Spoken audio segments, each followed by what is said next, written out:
نفسك تعمل رياضة بس لا في وقت ولا ميزانية تروح جيم. مفيش مشكلة خالص. عايزة أقولك إن التمارين المعتمدة على وزن الجسم زي تمارين الضغط أو البطن تفرق جدا في صحتك وشكل جسمك، ومش محتاجة أي تحضير. البادي ويت اكسرسايزز أو تمارين وزن الجسم دي تعتبر من تمارين المقاومة اللي تقدر تزود كتلتك العضلية، وطبعا بشرط إن يكون التغذية مناسبة للهدف ده. وتقدر كمان التمارين دي ترفع معدل حرقك بالرغم إن هي بسيطة ومش محتاج تحضير ولا أجهزة خارجية.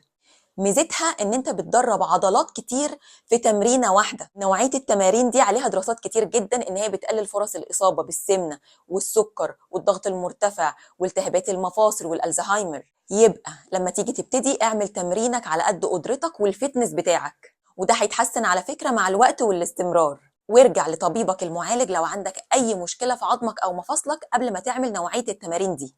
هتلاقي فرق كتير لو حتى خصصت 15 دقيقة بس في اليوم لنوعية التمارين دي. تحت الفيديو هسيب لك أسماء قنوات يوتيوب بتساعد على البادي ويت اكسرسايزز.